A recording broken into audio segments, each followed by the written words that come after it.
Bienvenidos a todos al taller El Interés Superior del Niño. Mi nombre es Claudia de Penant. Ahora quiero darle la bienvenida a Claudia Luján. Claudia Luján es guatemalteca, esposa y madre de 2 niños, licenciada en Trabajo Social, magíster en Diseño de Proyecto para el Desarrollo Social, es catedrática universitaria, se ha especializado en trabajo con población vulnerable, diseño, implementación y monitoreo de programas. Ha estado a cargo de casos con proceso penal por niñez violentada en sus derechos y procesos de protección en Guatemala. Así que bienvenida, Claudia Luján. Este es tiempo para ti. Gracias, muy buenas noches. ¿Qué tal? ¿Cómo están? Qué gusto saludarles, podernos conectar aún por esta vía. La verdad es de que de lo que más extraño es topar a toda esta gente linda que trabaja en materia de niñez, y cuando uno a veces ya tiene el corazón como cansado de ver tanta dificultad en materia de niñez, el ver otro montón de gente en diferentes países que están trabajando o que tal vez todavía no están trabajando, pero que están interesados en conocer más sobre niñez. Así que eso es algo de lo que más extraño, poder estrechar la mano o tomar un café o toparnos en algún lugar, ¿verdad? En la cumbre, pero la gran ventaja que tenemos es que ustedes pueden entrar aquí a mi home office y yo puedo acompañarles en su oficina, en su casa, algunos andarán en el carro también. Así que muchísimas gracias. Muy bienvenidos. Vamos a empezar. Primero, quiero ser muy honesta porque yo le estaba pidiendo a Dios que si había un abogado me escuchara con gracia, y que si justo nos toca por ahí uno que ya escucharon hablar. Pero por favor, primero quiero aclarar, yo soy trabajadora social y no tengo toda la jerga legal. De hecho, esta ponencia surge de la pura ignorancia. Les voy a contar algo. He tenido el gusto desde el 2016 de ser docente en la Universidad Estatal en Guatemala en diferentes clases, pero yo me resistía mucho al famoso interés superior del niño. Y desde el 2008, 2009 trabajaba en procesos penales en materia de niñez y procesos en protección. Y escuchaba en muchas audiencias cómo nos decían, ponga ahí que es por el interés superior del niño. O, por ejemplo, cuando uno quería cerrar un informe, apelando al interés superior del niño, decían, y yo me resistía, ¿verdad? Pasaron algunos años y yo no lograba aterrizar qué era el famoso interés superior del niño. Pues obviamente cualquier persona se iría a la Convención sobre Derechos del Niño, el artículo 3, a la observación 14, y entonces lo lee y lo entiende. Pero ¿qué pasó? Mi cerebro no lograba entenderlo. Así que me metí a un curso en línea, me puse medio autodidacta y empecé a buscar y a buscar. Y a través de la experiencia con los mismos casos y la búsqueda de lograr conocer cómo logro aterrizar el famoso interés superior del niño a las ciencias sociales, es que surge la presente ponencia. Así que mis disculpas si no si hay abogados y no voy a manejar la jerga que se acostumbra, pero la verdad esta presentación nace como la ignorancia de lo que era el famoso interés superior del niño, porque es un concepto tan amplio, pero tan normado, que nos hace como creer que es algo etéreo, algo que pulula en el ambiente, el famoso interés superior del niño, y se queda en una interpretación muy de cada persona, y no era así. Entonces, tras esa búsqueda es que empiezo a investigar un poco más al respecto. Es un concepto complicado y muy utilizado, si bien está normado en la ley internacional y nacional en los diferentes países. El problema es que lo usamos mucho en ciencias sociales. Lo pueden usar doctores, lo usan los maestros, lo usan psicólogos, trabajadores sociales, pedagogos, etc. Pero ¿qué pasa? No podemos defender algo que no entendemos. Y yo sentía en mí que yo debía defender el famoso interés superior del niño, pero no sabía ni por dónde empezar. Así que quisiera que si en un momento su atención se va por ahí por su cena, depende de la hora en cada país o algo, quiero que quede algo en mente. Yo no voy a brindar un concepto del interés superior del niño, porque la forma más sencilla en la que logré entenderlo es que el interés superior del niño es un marco de actuación. Pero ese marco de actuación tiene diferentes elementos que vamos a ver en la siguiente presentación. La Comisión de Derechos del Niño ha intentado regular la comprensión de este tema. El interés superior del niño se escucha en muchas resoluciones de los diferentes juzgados o medidas que se tomen, pero esta misma comisión empezó a ver que no se lograba entender qué era lo que debía regir el interés superior del niño, así que quedaba muy discrecional.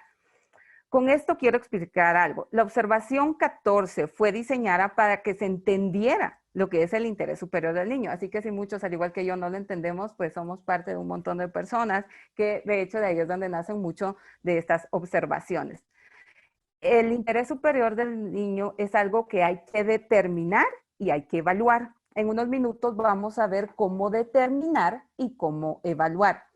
Pero empezar a ver con preocupación cómo, lejos de defender los derechos de la niñez, se vulneraban a través del famoso interés superior del niño.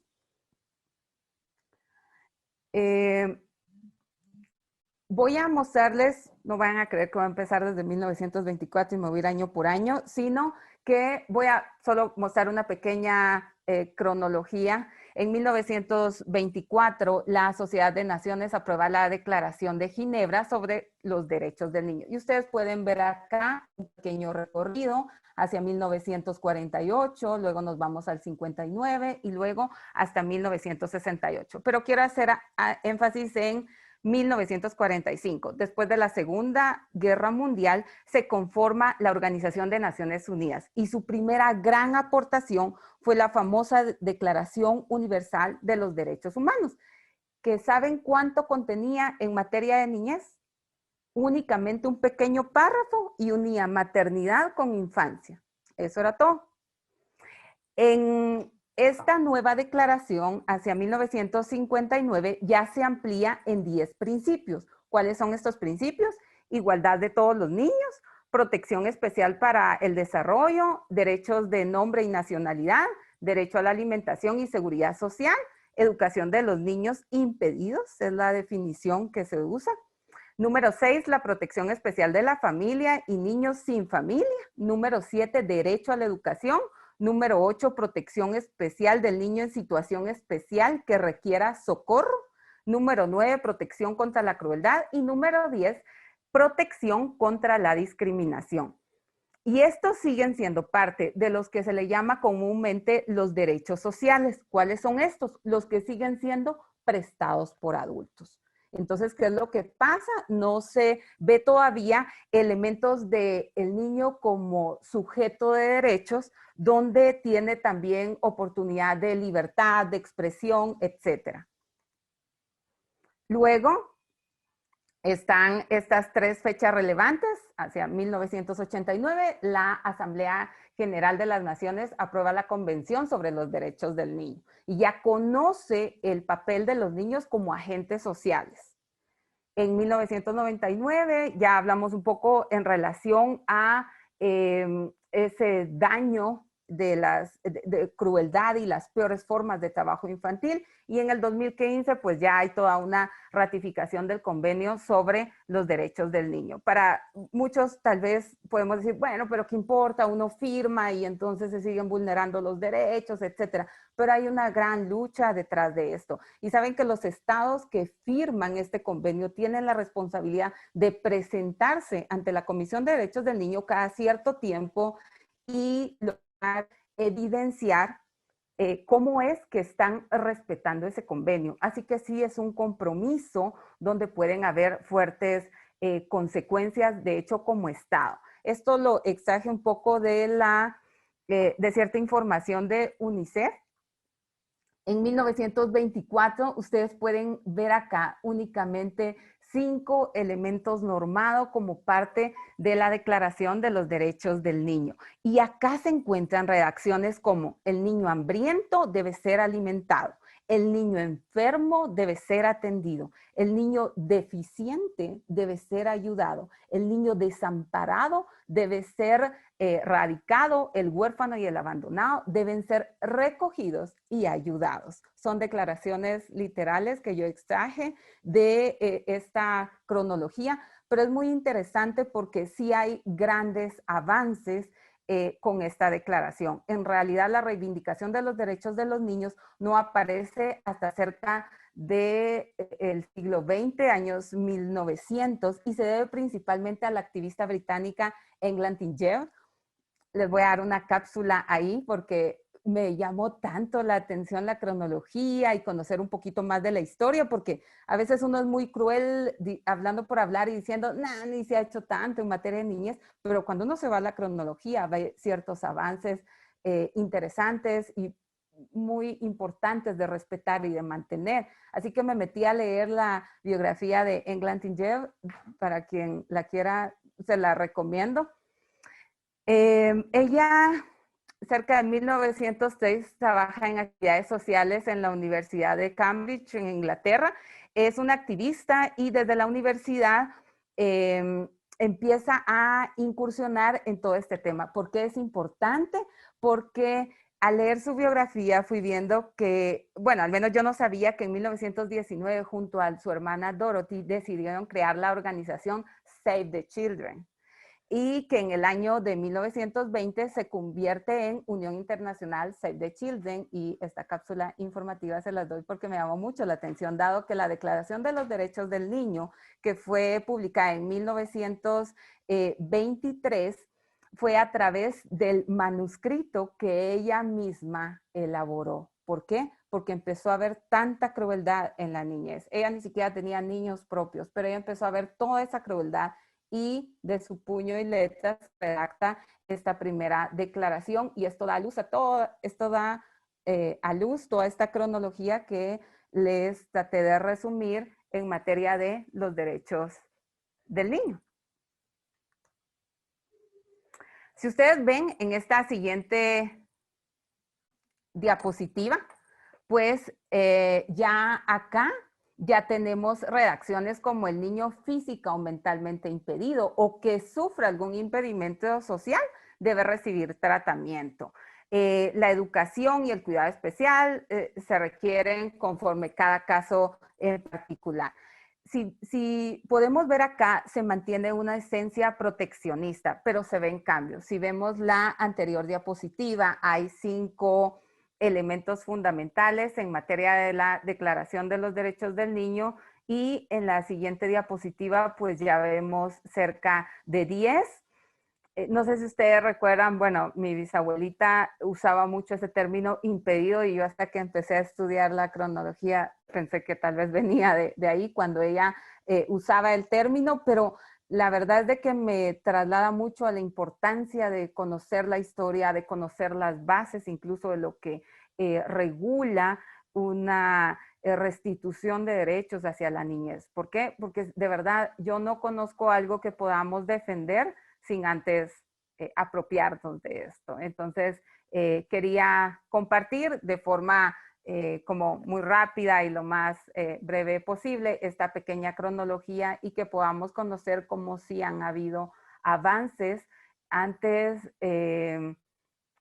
ante todo el tema de derechos de la niñez. Ahora sí, luego de esta pequeña cronología podemos hablar un poquito del famoso interés superior del niño. Y la pregunta del millón es, ¿qué es?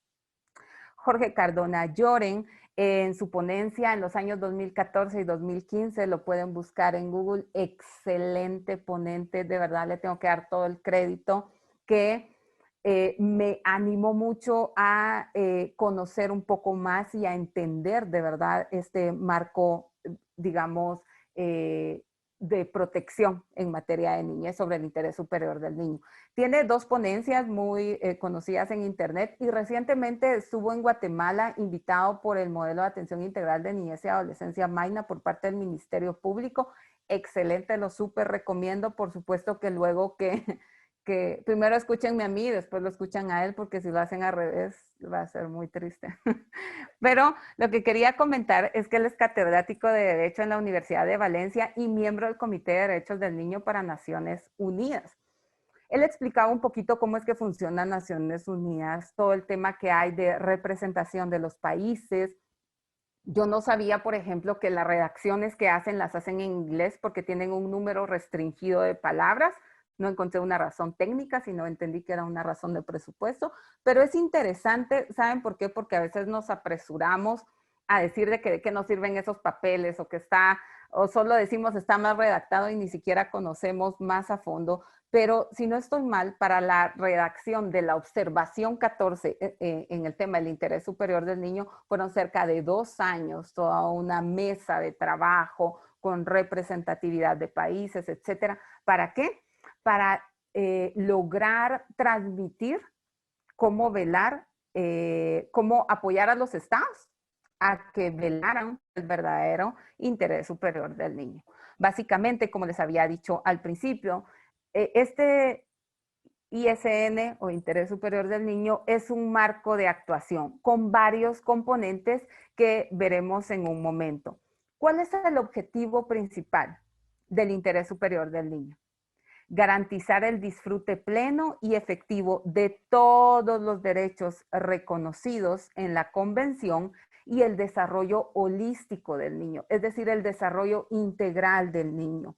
No podemos solo velar por un niño sano físicamente, pero carente de afecto, o con varios privilegios educativos, bajo un resguardo, pero sin afecto.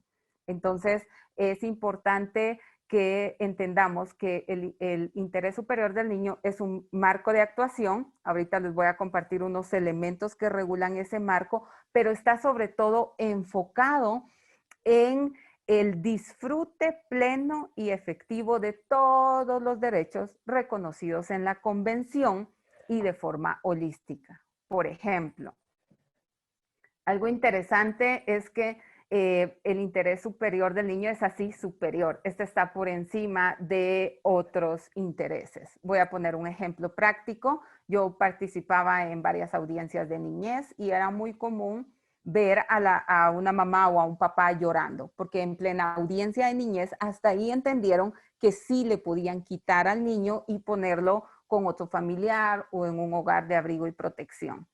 Aquí en Guatemala, no sé cómo será en sus países, por favor pónganlo en el chat, coméntenos si igual pasa o no pasa diferente, o qué sé yo, eso va a alimentar mucho nuestra conversación al final de esta ponencia, pero lo interesante es que yo iba a estas audiencias, tuve una vez en una horrible donde la mamá tenía como 4 niños, ya le habían quitado 3 y tenía uno que le estaba dando lactancia y el juez ordenó que se lo quitaran al bebé. Y entonces ella se tira al suelo y se pone a llorar y a llorar.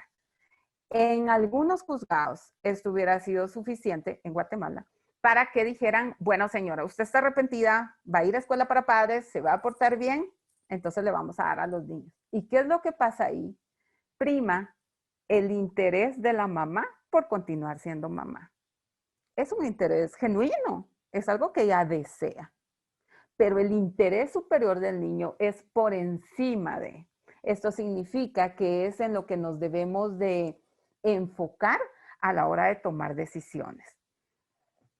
Cito textual de la Revista Latinoamericana de Ciencias Sociales, Niñez y Juventud, el profesor Ronnie Eulalio López Contreras. El interés superior de los niños y niñas es el principio fundamental y de aplicación obligatoria en los procesos de niñez y adolescencia. Este principio se encuentra establecido de manera fundamental en el artículo 3 de la Convención de los Derechos del Niño, para poder decidir lo que más le convenga a los niños y niñas. Se hace viable tratar de establecer los probables efectos que puedan surgir derivados de una decisión a tomar.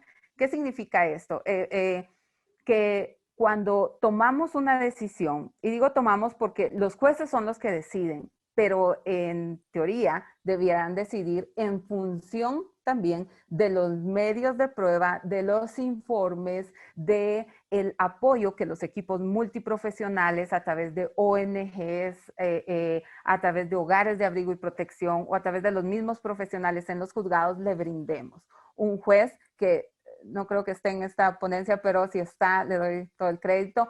Él me dejó muy ilustrado hace años atrás, porque me dijo, un ojo del juez es trabajo social y el otro ojo es psicología. Esa es mi forma de la cual yo puedo decidir qué es lo mejor partiendo del interés superior del niño. Pero ¿qué es lo que pasa?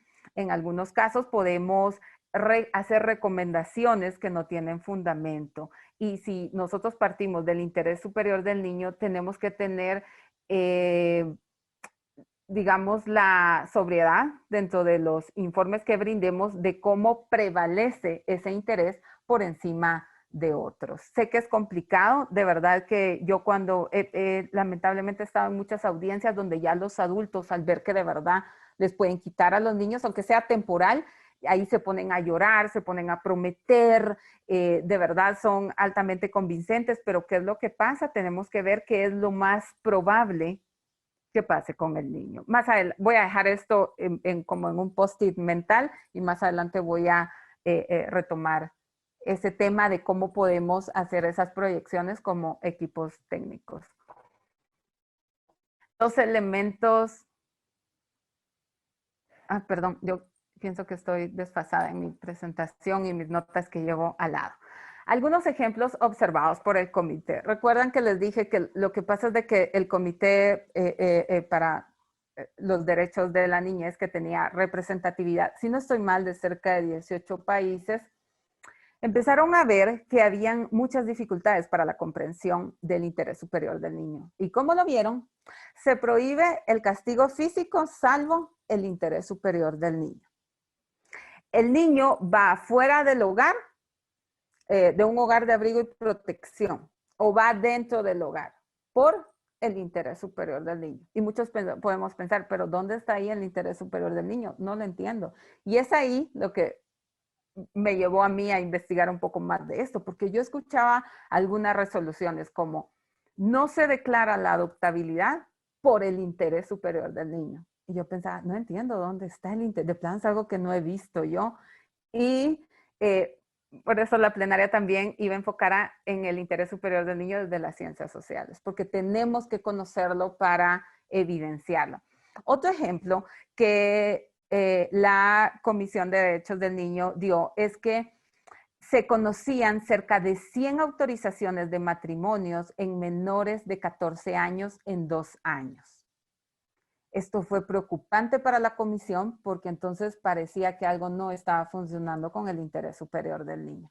Una niña abusada sexualmente por un hombre mayor era entregada al agresor y cuando se le preguntaba al juez por qué se le entregó al agresor, que le triplicaba la edad y que la abusó sexualmente, decía, por el interés superior del niño. Y muchos podemos decir, entiendo muy bien el interés superior del agresor, pero no entiendo dónde entra el interés superior del niño. Y estos estados respondían, bueno, pero es que en nuestra cultura, una niña que ha sido abusada sexualmente solo le queda morir apedreada o la prostitución. Entonces, por el interés superior del niño, la casamos con el agresor para que pueda como reinsertarse socialmente. Es ahí donde se empieza a identificar que algo no está funcionando con el famoso interés superior del niño. En un estudio que leí recientemente se exponía que una de cada 5 niñas y 1 de cada 13 niños sería abusado sexualmente a nivel mundial. Es obvio que algo no está funcionando con el interés superior del niño, porque no hay miedo de castigo, porque no es algo que está por encima de todo lo demás, sino parece que se usa de forma antojadiza. Estuve en una audiencia también donde yo no recuerdo todo porque no sé si mi mente lo bloqueó o mi edad, pero fue hace como 10 años. El punto es que yo estaba en una audiencia y había una nena que había sido abusada sexualmente por la pareja de la mamá. La mamá estaba embarazada. era obvio que era del agresor. Entonces era una cosa espantosa porque uno veía ahí a la mamá de la niña embarazada del agresor, de la hija que estaba en un hogar de protección. En plena audiencia, el juez le dice a la mamá, señora, ¿algo que quiera solicitar a este juzgado? No, nada, ni siquiera pidió a la niña. ¿Qué hace el juez? Resuelve entregarle a la niña a la mamá, quien visitaba al agresor en la cárcel y estaba embarazada de él, por el interés superior del niño. ¿Por qué? Porque estaba en una institución de abrigo y protección y entonces por el interés superior del niño la tenía que entregar a la mamá. Es ahí donde no me hacía sentido. De verdad seguía haciéndome ruido el famoso interés superior del niño.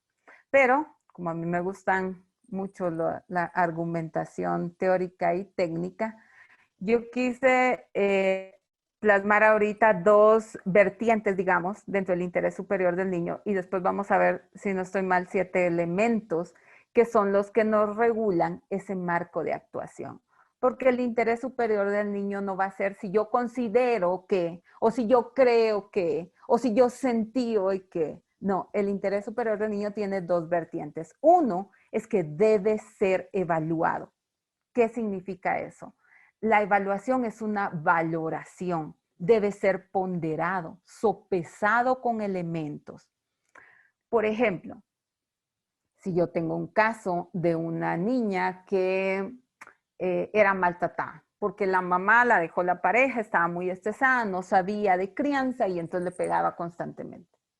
Pero si por el otro lado tengo una abuela que es protectora, pero que pues obviamente consiente la actitud de esta mamá, yo debo de evaluar. Tengo que primero proteger a la víctima, en este caso a la niña, y no yo individualmente, ¿verdad? Porque si no va a caer en un secuestro o algo así. No, me refiero a que equipos técnicos en apoyo con las autoridades, etcétera, y presentar el caso ante las autoridades competentes. ¿Y qué es lo que puedo hacer? Puedo recomendar apelando a uno de los elementos fundamentales del interés superior del niño, como lo es el evaluar, que se evalúa el inminente riesgo de la niña si continúa con la progenitora. Sin embargo, velando por el bienestar, puedo recomendar que la abuela se haga cargo, pero con algún otro tipo de apoyo, ¿verdad? Por ejemplo, solo estoy dando un ejemplo de que cuál es la clave para el interés superior del niño. Por un lado, evaluar. Y la evaluación son ponderaciones, es sopesar, es valoración técnica en torno a un caso. Y algo muy importante es la singularidad. Es muy importante que nosotros respetemos la edad, si hay alguna condición de discapacidad, el sexo, el contexto. En Guatemala tenemos la zona de costa, que es una zona de calor, y está el área de occidente, que para mí es fríísima, pero para las demás personas no.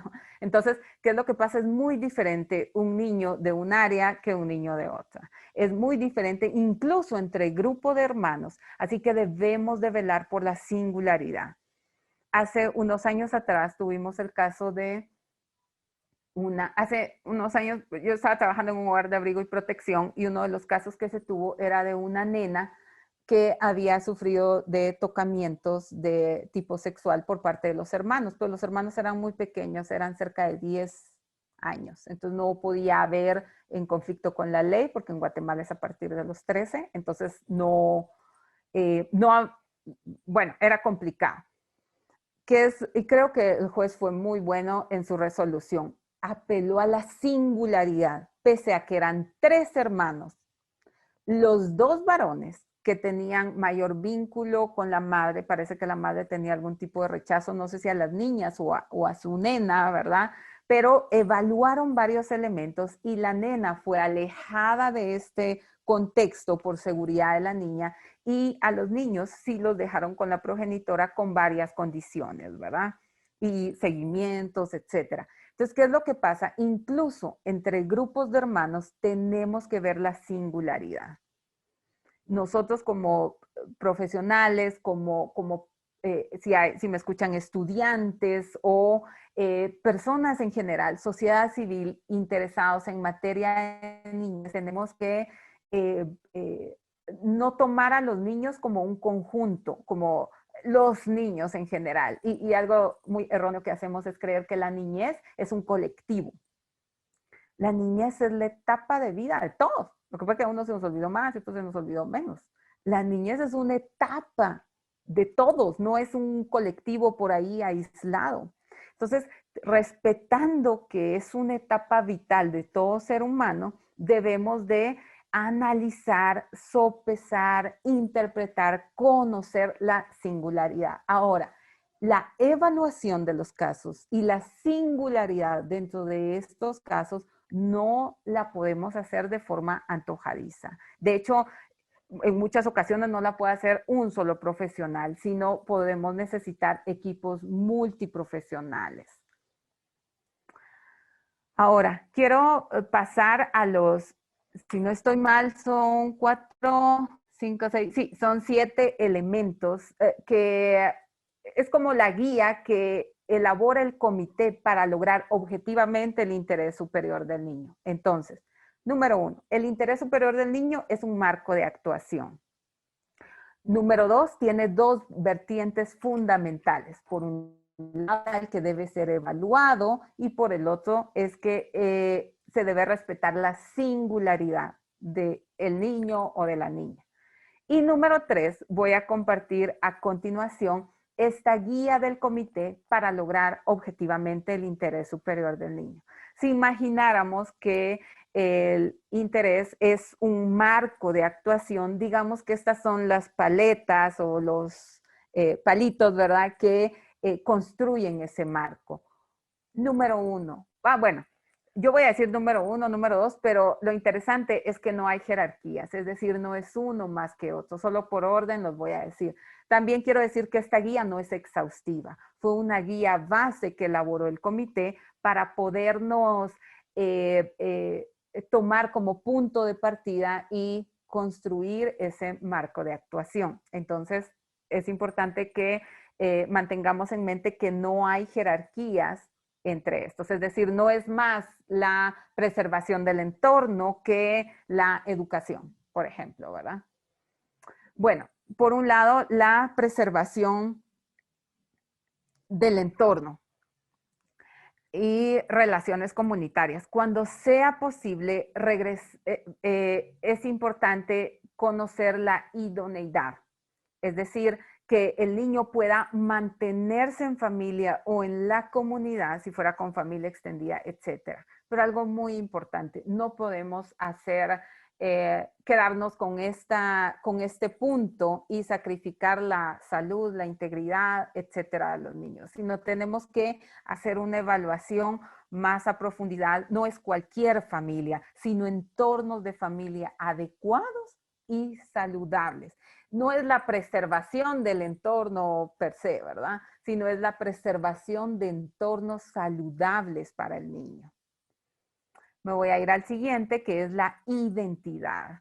Si es un niño, si es una niña, la religión, la cultura, la edad que tiene. Es muy importante que también se ponga atención en este elemento para tomar una decisión. Recuerden que esta es como que la guía, mi checklist, ¿verdad?, en el que me debiera basar para emitir un informe, para elaborar una propuesta, para apoyar a un juzgado o a un tomador de decisión en relación al caso de un niño.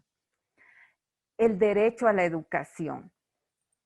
Bueno, el derecho a la educación se entiende por sí solo, pero en Guatemala y creo que en América Latina y el Caribe tenemos la dificultad en cuanto a la calidad de la educación. No es únicamente asistir a un centro escolar, sino la calidad, la no deserción. De nada me sirve que yo haga mi checklist y diga, sí, el niño sí puede ir con la tía, lleva 3, 4 años en primero primaria, pero sí puede ir con la tía.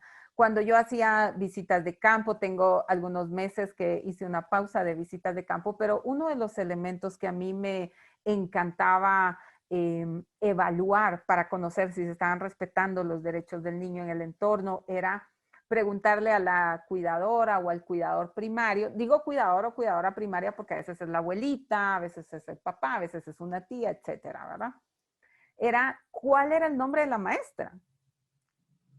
Y a veces no lo sabían, pero uno veía en su cara que sí sabía quién era la maestra, pero no se acordaba el nombre. Está bien. Pero a veces les pedía que me llevaran su mochila.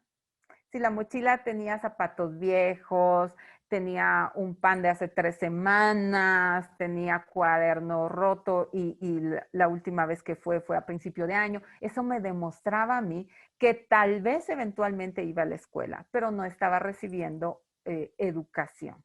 Entonces es muy importante que no solo sea una asistencia ya, sino que realmente tenga ese derecho a la educación. Opinión del niño o de la niña. Aquí es muy importante porque quiero hacer alusión a un sondeo que hizo. Recuerda, anteriormente le cité una revista latinoamericana. Por favor, si yo soy mucho de citar autores o estudios, si alguien está interesado en alguno, póngalo en el chat, puede ponerlo en la página de la cumbre o puede buscarme en mis redes sociales como Claudia Luján y yo con todo gusto le mando el autor o la información del libro. En este caso es una revista del 2010. Dice que hicieron un sondeo dentro de los juzgados del área metropolitana de niñez de la ciudad capital en Guatemala en julio del año 2010 y se determinó a través de los profesionales en psicología que a partir de los 6 años se puede medir el desarrollo psicológico de los niños y niñas y se llegó a la conclusión de que no era necesario realizar una evaluación psicológica que determine dicha capacidad en los niños cuando oscilan de los 0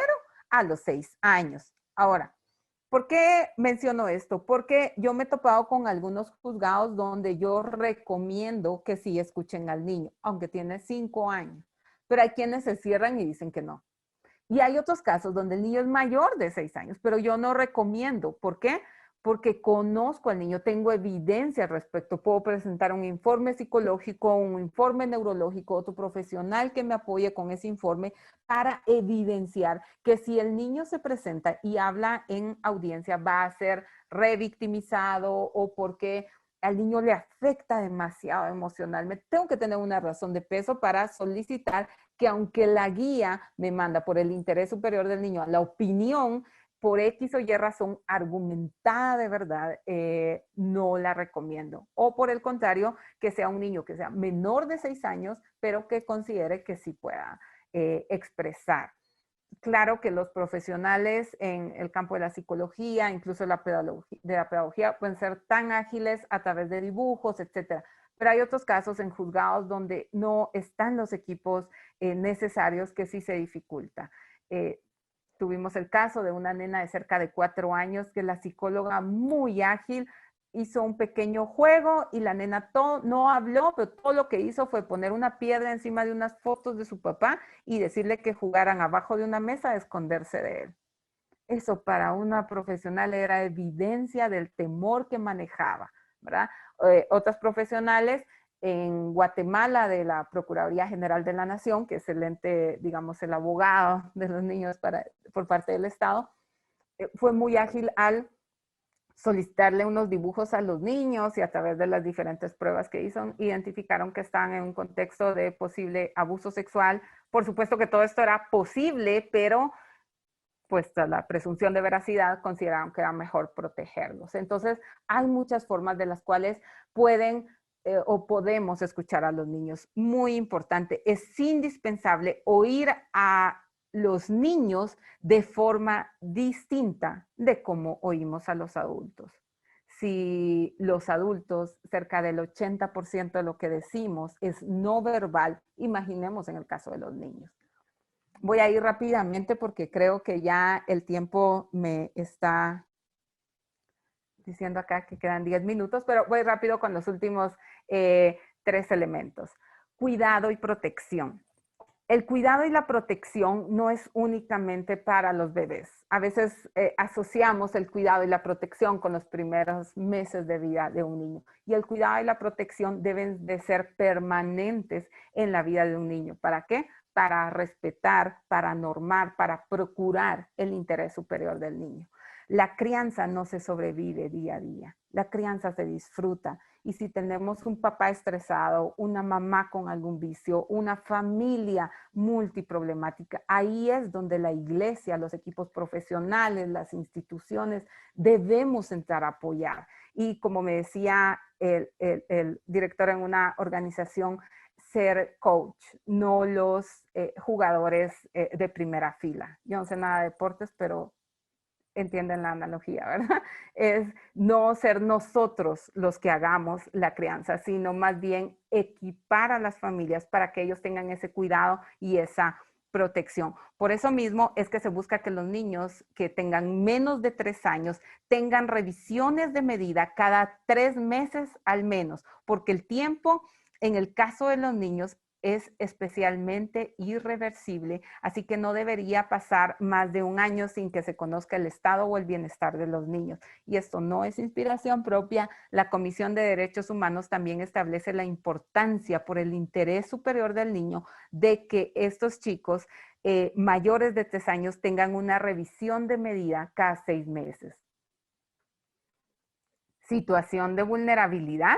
La situación de vulnerabilidad, bueno, yo en este caso puse la gráfica de una persona con algún tipo de discapacidad física, pero puede ser la discapacidad mental, la discapacidad sensorial, puede ser una condición de migración, puede ser en Guatemala y me imagino que en otros países de la región, los niños que son de ciertos grupos indígenas donde hay más vulneración o sencillamente los niños en condición de extrema pobreza y más en esta pandemia.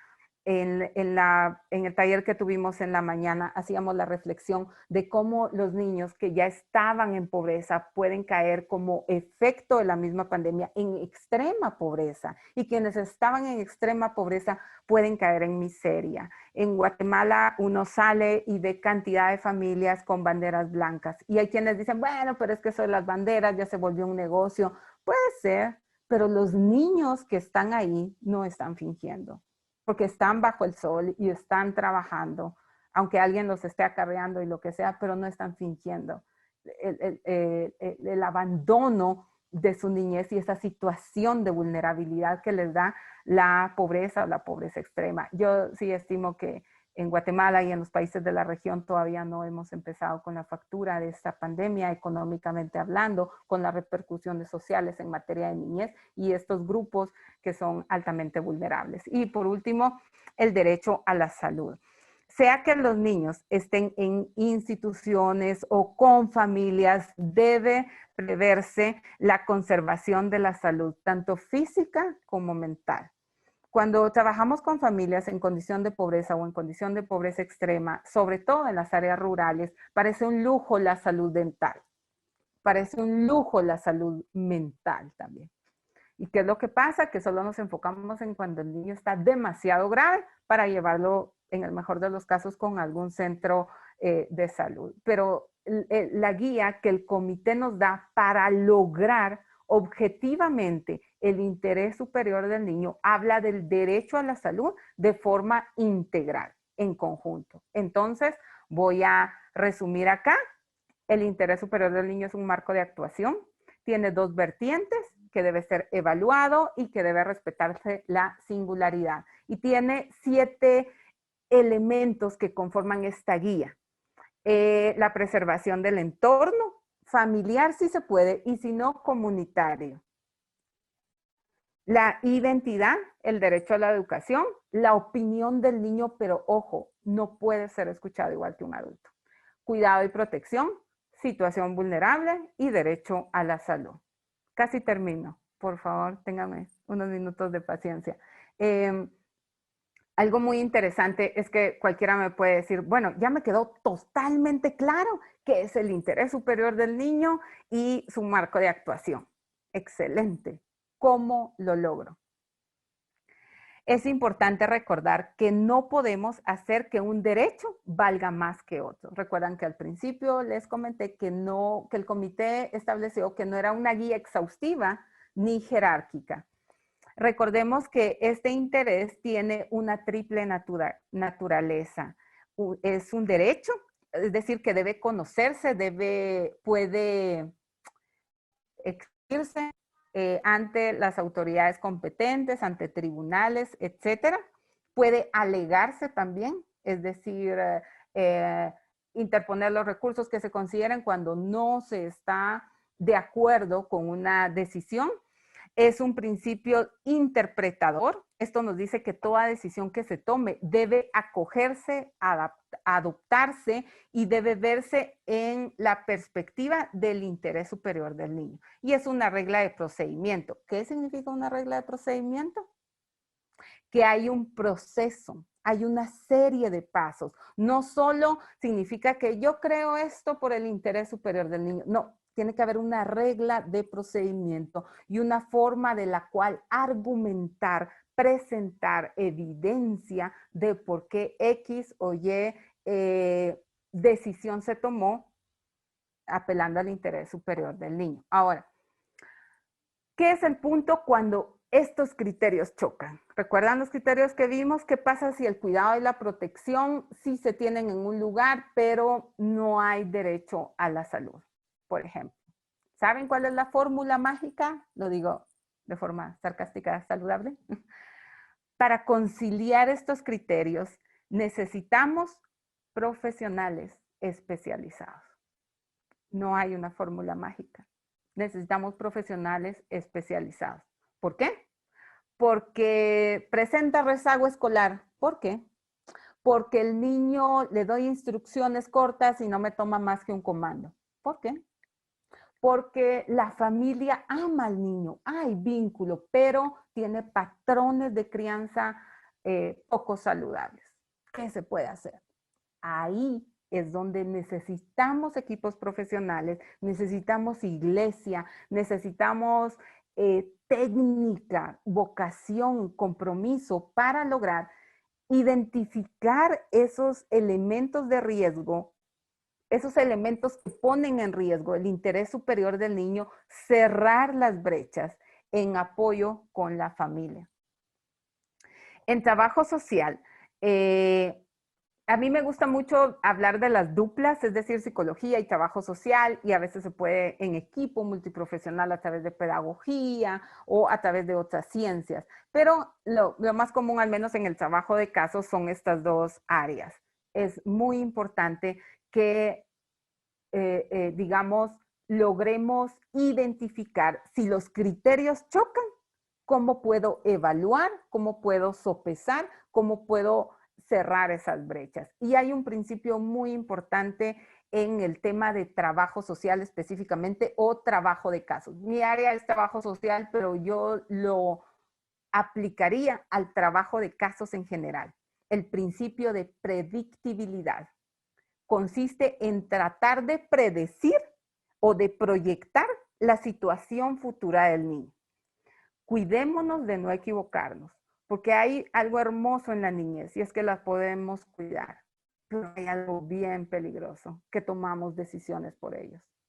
Entonces, el principio de predictibilidad es el que debemos procurar como profesionales, incluso como iglesia. Yo he hablado con maestros de escuela dominical y alguien me decía, conozco a esa madre y yo sé que ella manipula, sé que no va a cuidar a los niños. Había una señora de una iglesia que me lo decía y de verdad me dio tanta información. Por supuesto, no me quedé con esa, me fui a topar con la pared, se pagaron unos meses de un apoyo a la señora y fue tal cual la señora me dijo. Y cuando hablé con esta señora de la iglesia, me decía, ¿sabe por qué lo sabía yo? Porque ella venía desde chiquita, hizo exactamente lo mismo que hizo su papá con ella. Bueno, es una historia larga que no me da tiempo de contar, pero el punto es ese principio de predictibilidad.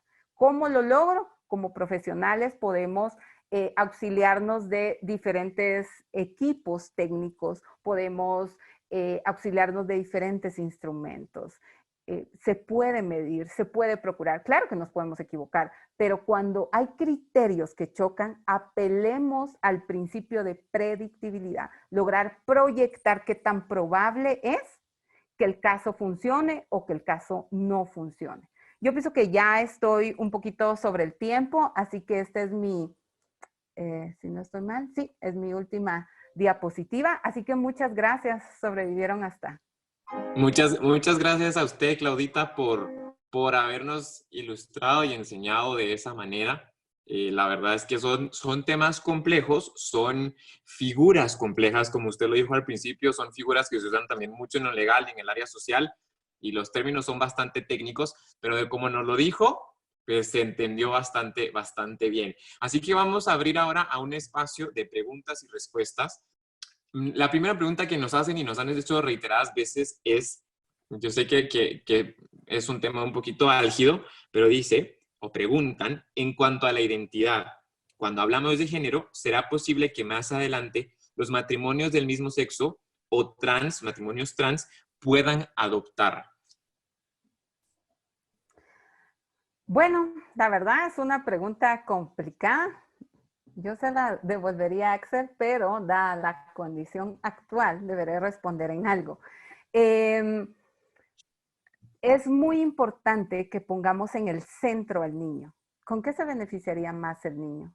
Si yo tuviera 5 años, me beneficiaría más con una mamá mujer y un papá hombre, o con 2 mamás.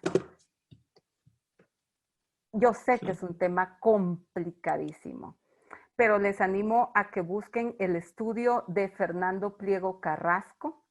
Hay unas estadísticas, él hizo un estudio cuantitativo donde relata 361 trabajos de cerca de 800 casos cada uno, con representación de 13 países democráticos, dentro de ellos 4 o 5 de Latinoamérica. Casi al final del estudio, es un estudio cuantitativo, o sea, numeritos y numeritos hermosos ahí. Y hace una proyección de cómo los niños de hogares homosexuales tienen más tendencia a suicidio y a búsqueda de psiquiatra y medicación. Sé que me van a odiar por esto, lo siento, pero odian a Fernando Pliego Carrasco, que es genial, y él me dio esos números.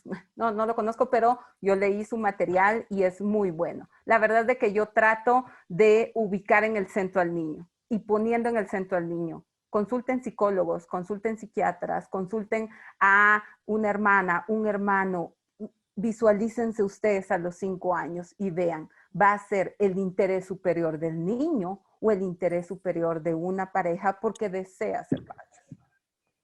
Muchísimas gracias, Claudia. La verdad es que sí, es un buen material. A los que no han leído, en México, los que nos visitan desde México, se consigue bastante fácil el libro, porque nos preguntan cuál es el libro. El que entiendo que usted está diciendo, Claudita, es el de Estructuras de Familia y Bienestar de Niños y Adultos, ¿verdad? Sí. Ese, súper recomendado, y si tienen el gusto de escucharlo en vivo, también. Fernando Pliego Carrasco, Estructuras de Familia y Bienestar de Niños y Adultos. Ok, pasemos a la tercera pregunta que nos hacen por acá. En cuanto al entorno, fui hace unos meses a información sobre adopción, y me pareció interesante que los hombres solteros podemos adoptar. En este sentido, ¿no se está afectando en alguna manera el interés superior del niño cuando una familia monoparental adopta? Y por monoparental se refiere a un solo padre. Sí, imagino que es en Guatemala, porque en Guatemala pueden adoptar personas solteras. En ese mismo estudio también hay algún riesgo, aunque es mucho menor, de cuando los niños crecen en hogares monoparentales, pero sobre todo cuando son pequeños.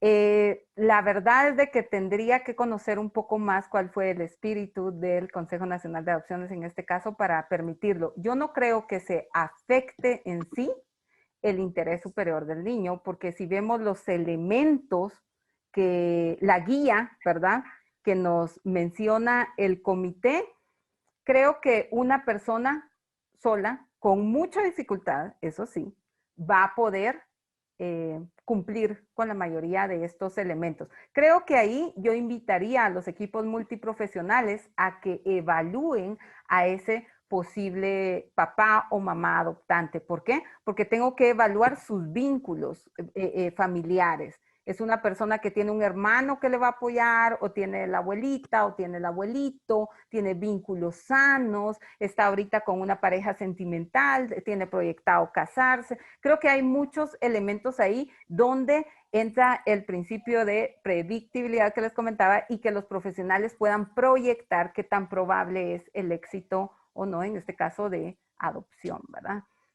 Uh-huh. Muchísimas gracias. Y les recuerdo que pueden continuar haciendo sus preguntas a través del chat. Hay varias, pero vamos a hacer todo lo posible para que todas puedan ser respondidas y ustedes no se vayan con ninguna duda. Este es un lugar seguro para hacer preguntas y qué mejor que tener a Claudia para responderlas aquí. Una pregunta que nos hacen adicional a lo de los materiales es ¿qué literatura recomienda usted leer para aplicar el conocimiento del interés superior del niño? Pues la Convención de los Derechos de la Niñez, ¿verdad? De los Derechos del Niño. También digamos, la observación número 14. Yo la verdad, las leí varias veces. Si ustedes son bien pilas, pues les va a ayudar. A mí no. Yo bueno, digamos que yo recomendaría partir de ahí, ver cómo les va y si eso no funciona del todo, yo ahorita les voy a poner la revista latinoamericana, que es como un extracto del interés superior del niño aplicado a las ciencias sociales. Entonces yo creo que eso podría ayudar un poco y si no, busquen en internet, solo pongan Jorge Cardona Lloren Ponencia 2014 y les van a salir ahí unos videos en YouTube muy buenos. Y de ahí van hilvanando otros elementos, ¿verdad? Claudia nos pone en un caso, dice lo siguiente, ¿qué pasa cuando la madre se desentiende de una nena y la deja con el padre? Pero el padre tiene problemas de adicción a drogas. El padre es muy manipulador y tiene, entre comillas, entrenada a la nena. La pregunta es, ¿qué se puede hacer en este caso desde afuera? Bueno, desconozco el país. Si es en Guatemala, puede poner una denuncia anónima. Y si no es en Guatemala, imagino que en su país quizás también se pueda de esta forma. ¿Por qué? Porque no me voy a ir a lo conductual, que sería la manipulación del progenitor. Me voy a ir a que la ley establece que por la protección de la niñez no puede haber consumo de ninguna sustancia o algo que genere dependencia. Entonces, si el progenitor tiene el consumo de alguna sustancia o incluso del alcohol de forma frecuente, pone en riesgo a la nena. Y alejar que si manipula, que si no manipula, etcétera, ¿verdad? Y la mamá, que obviamente cae en un tipo de abandono o esa maternidad ambivalente, ¿verdad? Por ratos sí, por ratos no. Aparte que me imagino que en el caso hay una disputa conyugal, esa pelea que se da que yo soy mejor papá que tú y tenemos que demostrarlo. Desde fuera recomiendo poner una denuncia apelando al riesgo social de la niña con cualquiera de los progenitores.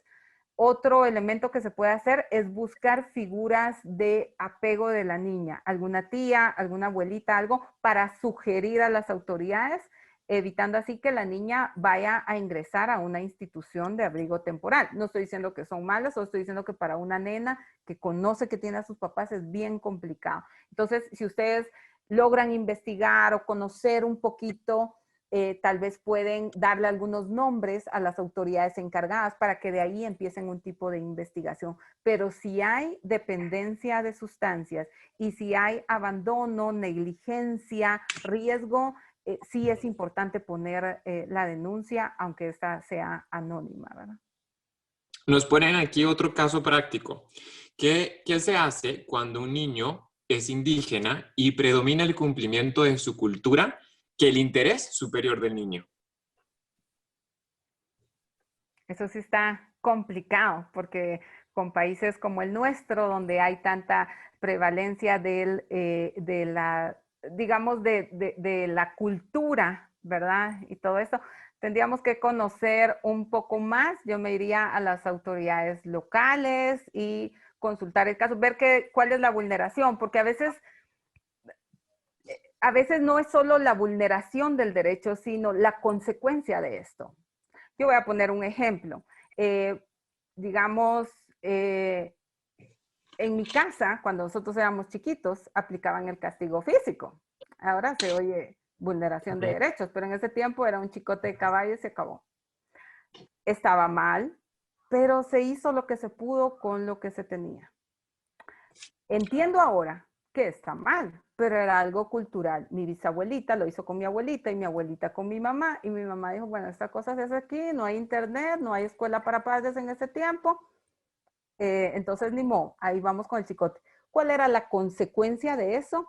Enojo, frustración, no expresión, pero no llegamos a un punto de vulneración de derecho donde los niños ya éramos abandonados, desnutridos, sin educación, etc. Entonces, a veces también no solo es que el derecho se vulnere, sino la consecuencia de esa vulneración. Espero darme a entender con esto. Si la consecuencia de esto si cae en un tipo de maltrato hacia los niños, entonces yo iría a las autoridades locales. ¿Por qué? Porque, digamos, yo estoy fuera de la cultura, pero tenemos que ir a las autoridades locales. Si es en Guatemala, en casi todas, si no es que todas las municipalidades, hay las famosas OMNAS, Oficinas Municipales de Protección de Niñez y Adolescencia, y tienen mucho conocimiento de la cultura del área. Entonces se puede ver una forma de conciliar.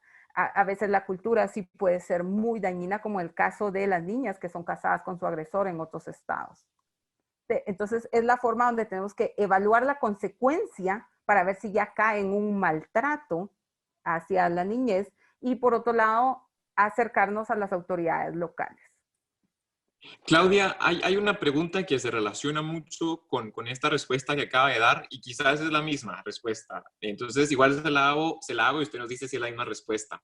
¿Qué hacer cuando los padres tratan de forma inadecuada a los niños violando sus derechos, pero en la comunidad se ve como parte del contexto cultural y no como el incumplimiento de sus derechos? Bueno, ahí no tocamos tanto como toda la cultura y el derecho indígena que es muy fuerte en algunas regiones de nuestro país. Si estamos hablando aquí de representaciones sociales, no sé, se me ocurre, una cosa es una nalgada, ¿verdad? Y entonces todos lo ven bien. Pero tengo que observar si la consecuencia ya cae en un maltrato infantil, porque el maltrato ya es un delito. El castigo físico en Guatemala no es un delito, no es que esté de acuerdo, pero no es un delito. Pero el maltrato infantil sí. Si ya caemos en un maltrato contra menores de edad, entonces ya tenemos que poner la denuncia correspondiente.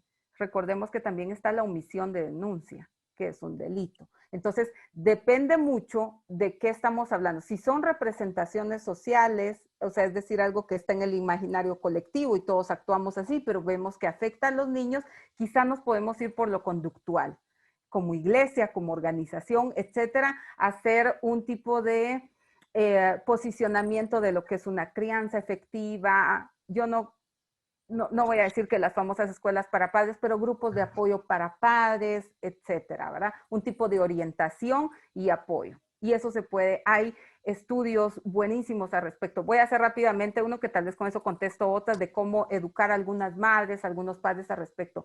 Cerca de los años de 1980 se hizo un proyecto muy bueno en Jamaica que ustedes pueden buscarlo en Google, Jamaica Visitas Domiciliarias. Yo de veras se los pongo ahí para que vean que no estoy echando cuento, pero cerca de los años de 1980 se hizo un estudio y se tomaron un poco más de 150 casos de niños entre los 6 y los 24 meses.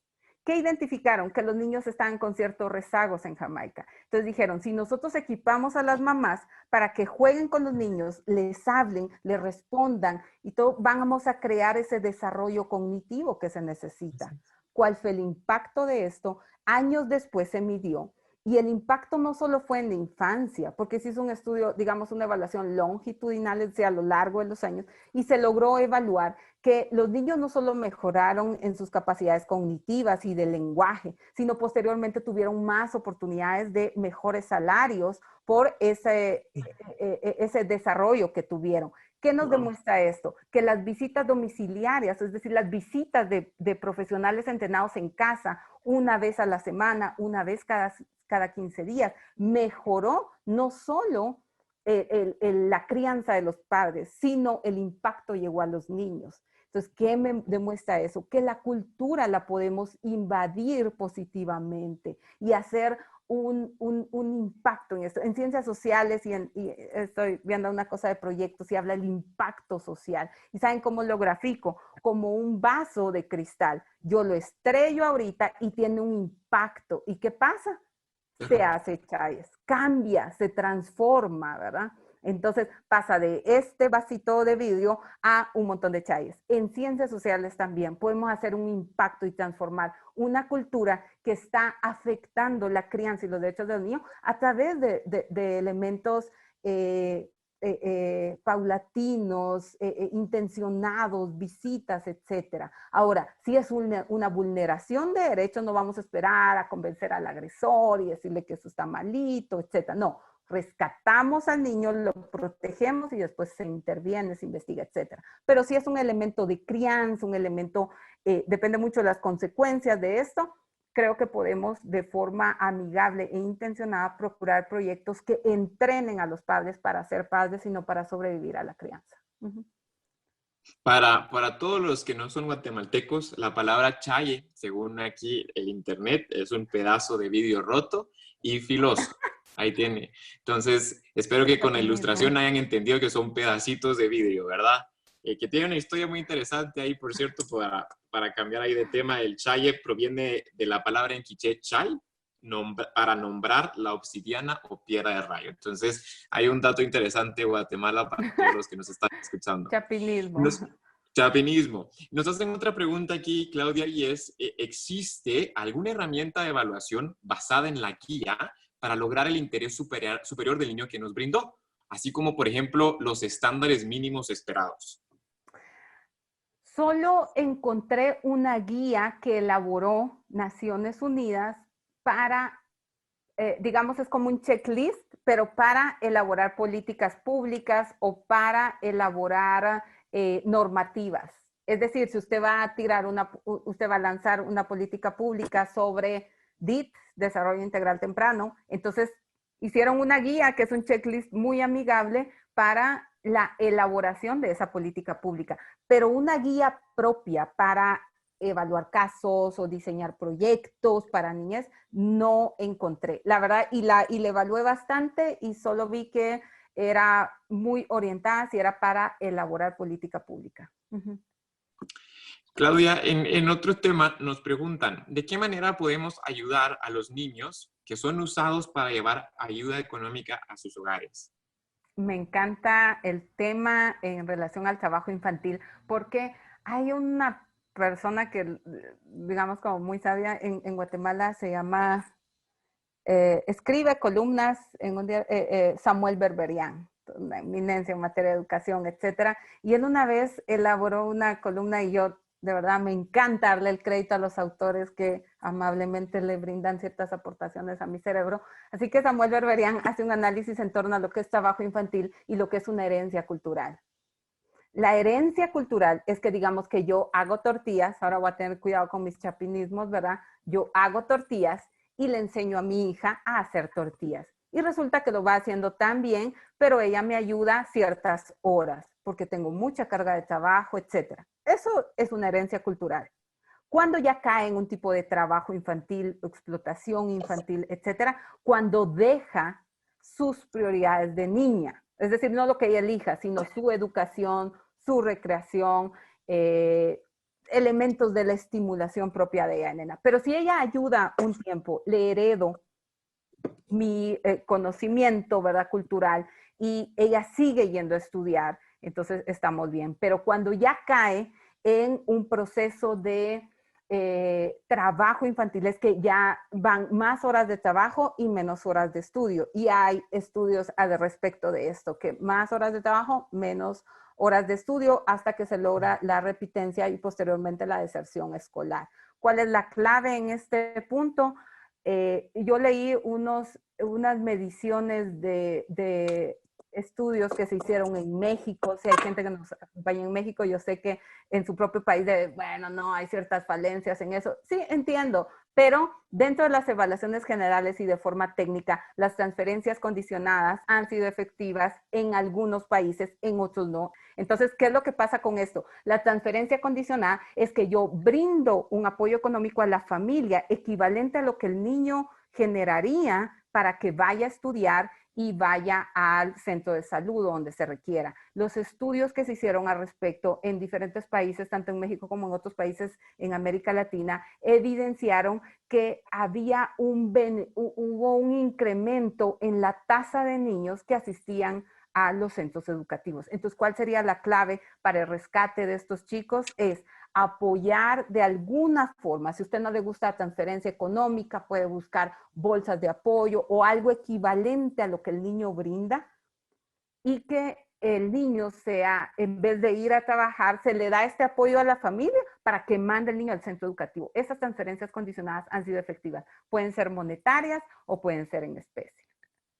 Una pregunta más enfocada hacia la comunidad nos hacen aquí es, ¿cómo podemos trabajar con la comunidad en cuanto al fortalecimiento familiar y cómo transmitirle a la comunidad la importancia del interés superior del niño?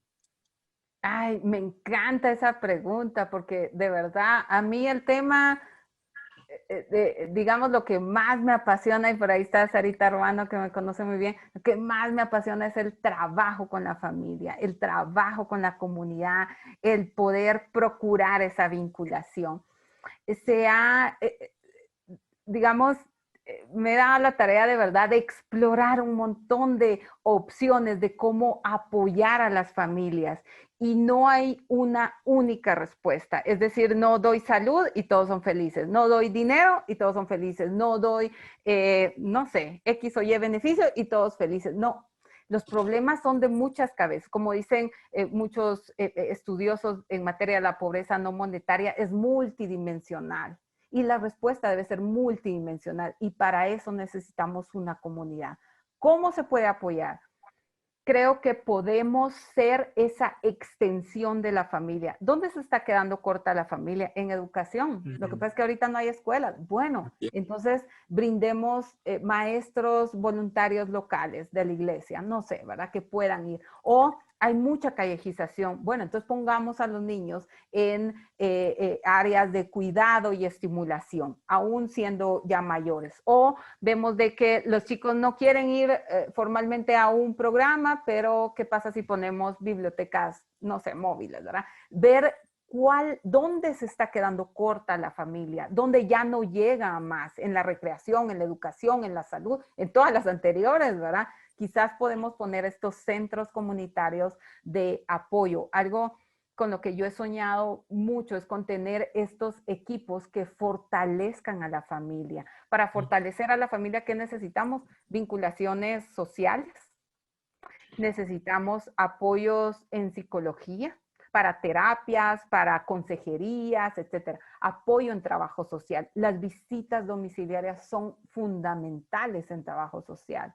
Ir cada 15 días, entrar a la intimidad de un hogar, apoyarles con hacer una rutina. De verdad, yo he tenido, una vez tuve un papá soltero que estaba cuidando de sus hijos, ¿verdad? Y él me llama y me dice, mire, yo no tengo ni idea de cómo hacer esta tarea con mi hija. Y era una tarea súper sencilla, ¿verdad? Entonces le traté de explicar por teléfono, era confuso, pero el Señor hizo lo mejor que podía. Entonces cuando uno ve eso, uno dice, bueno, esto pudo caer en un grito, en pegar a la niña, en su propia frustración, pero se puede apoyar. Entonces, identifiquemos dónde está quedándose corta la familia y fortalezcamos a las familias para no reemplazarla, que es muy importante. No la reemplacemos, fortalezcámosla para que ellos puedan continuar con sus funciones de familia. Como decíamos hoy en la mañana, si la familia abandona sus funciones porque una iglesia la absorbe, una ONG, la seño social, el centro, etcétera, ¿saben qué le pasa a la familia? Se desintegra. Entonces es muy importante que nosotros fortalezcamos a la familia a través de esas necesidades de desarrollo integral que necesitan, valga la redundancia, ¿verdad? Los chicos como parte de esta institución que es la familia. Claudia, nos entraron de verdad bastante casos prácticos que tal vez mi sugerencia sería que en la página de Claudia se lo puedan proponer o colocar y ella puede dar ahí con más detalle, ¿no? Porque aquí nos quedamos un poco cortos. Pero hay una pregunta que tiene un espíritu bastante similar al resto y digamos, dado la exhortación que usted nos hace de cierta forma es hacer, digamos, vigilantes, personas que promuevan, si lo vemos desde una perspectiva cristiana, palabra cristiana, diríamos una atalaya a favor del interés superior del niño, desde una perspectiva sana y correcta. Pero nos preguntan aquí, sabiendo que nosotros somos como protectores del interés superior del niño, ¿qué hacer si se coloca una denuncia, pero las autoridades correspondientes no actúan? Una denuncia en favor de un menor que está sufriendo algún tipo de abuso o maltrato. Siempre se puede ir más arriba. Yo he aprendido en más de 10 años de trabajo de casos que siempre puedo ir más arriba. Y tengo mucho cuello hasta el cielo. No, pero de verdad siempre podemos ir más arriba. Si lo presentamos ante el oficial y el oficial lo traspapeló, nos podemos ir al auxiliar mayor. Si el auxiliar mayor lo traspapeló, me puedo ir a hablar con el juez. Si el juez resulta que yo le caigo re mal y soy imprudente y le puse más trabajo, me puedo ir al que coordina en el área de jueces. Ahora bien, la mayoría de veces vamos a tener que ser buenos actores. Sonreír, llevar la mejor de nuestras caras, aunque por dentro estemos molestos, pero pensemos en el niño. Si vamos peleando, no creo que haya un buen resultado. Brené Brown tiene, dentro de sus libros, me encanta, ella dice que a ella le gusta pensar en que la gente hace lo mejor que puede con lo que tiene. Y no sabe si es cierto, pero a ella le va bien pensándolo. Y desde que yo empecé a tomar eso, me encantó, porque como muchos de ustedes, a veces llegaba a un juzgado, me hacían caras y va para allá, como que era, yo creía que tal vez cree que vine a vender algo o a cobrar porque me está tratando tan mal, pero así trataba a todos. Entonces, ¿qué era lo que pasaba? Yo traté de mentalizarme, esta persona está haciendo lo que puede con lo que tiene. Y pensando en eso, yo no sé si era cierto o no, pero a mí me iba mucho mejor. Entonces, ¿qué le recomiendo? Siempre se puede ir más arriba. Y de verdad, miren, yo no sé cuánta gente acá cristiana estamos conectados. Yo espero que la mayoría. Pero si el Señor movió el corazón de Faraón, ay Dios, ¿qué es esto de aquí, verdad? Entonces, yo sí creo que podemos ir más arriba. Y yo nunca recuerdo haber ido a una audiencia que no sea tan orada, aunque yo conocía muy bien el caso y tenía mucho argumento al respecto, pero siempre las iba bien oradas y el Señor me dio gracia. De verdad que sí. Entonces yo le recomiendo, vaya más arriba y no se canse. Y si tiene que pelear, pelee. Y si no le oyen, pelee por su derecho de ser escuchado. Porque como escuché a alguien una vez, si no es capaz de pelear por sus derechos, ¿quién dice que va a poder pelear por los derechos de estos chicos? Wow. Wow, eso es totalmente cierto, Claudita. Y tal vez uno que vive a ciertas cosas desde el área legal es cierto. Uno puede ir más arriba. La clave es no rendirse, no desistir, ¿verdad? Siempre hay alguien más al que podemos tocar la puerta. Y la Biblia dice que si el que toca, se le abre, ¿verdad? Claudia, estamos llegando ya al tiempo final de esta sesión. Tenemos solamente 2 preguntas más que nos da tiempo. La primera es, ¿qué reto nos lanza a todos los que estamos aquí presentes con relación al interés superior del niño? Estoy pensando en solo uno. ¿Qué reto les lanzo? Vamos a ampliarlo entonces, denos 3. Y ahí entonces así pueden escoger si les gusta el 1, el 2, el 3 o el ABC, ¿verdad? Yo no podría trabajar en la Comisión de Derechos del Niño porque tiene que tener la capacidad de resumir sus observaciones en cerca de 7,000 palabras. Pero bueno, el punto es que ¿cómo podemos procurar o fomentar o fortalecer todo este tema del interés superior del niño? 1, preparémonos. Si a usted no le gusta mucho lo de las leyes, le entiendo re bien, pero si yo lo entendí, cualquiera lo entiende. Preparémonos. Número 2, no demos nada por sentado. Que usted diga, yo ni esta conversación que la he dado cerca de 3 veces, la di por sentada. Y el Señor fue bueno porque hasta aquí todavía están.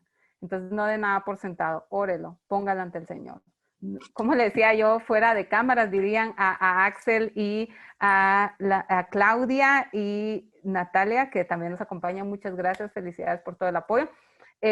No hay nada que Internet no se los pueda decir, pero la gracia del Señor es así, viene de nosotros. Entonces no lo dé por sentado, no hay nada por sentado. Si va a hablar con una mamá, órele al Señor. Si va a ir con una autoridad, órele al Señor. Si va a ir. Entonces no de nada, fórmese, no de nada por sentado.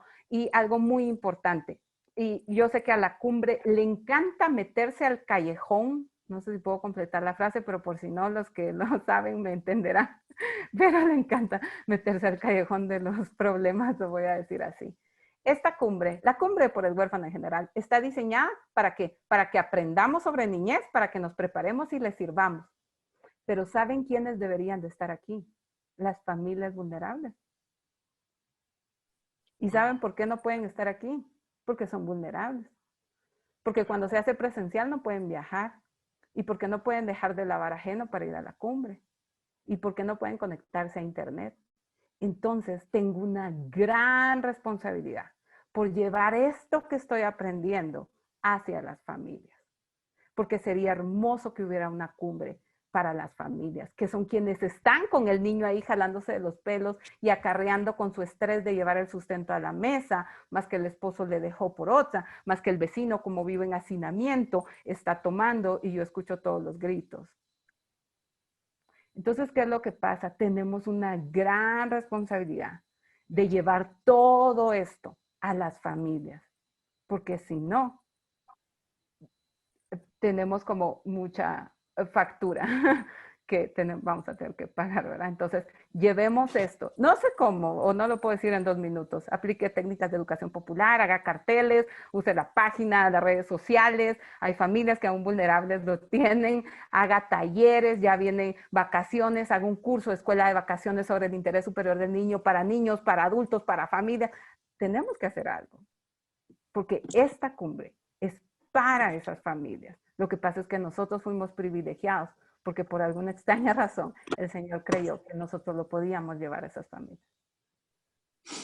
Gracias, Claudita, por ese posicionamiento de regreso a la realidad. Ya me quebranté del llamado que Cristo puso en nosotros, ¿verdad? Y a seguir adelante con todo. Para cerrar, Claudita, ¿dónde la podemos ubicar en redes sociales? Nos preguntan acá.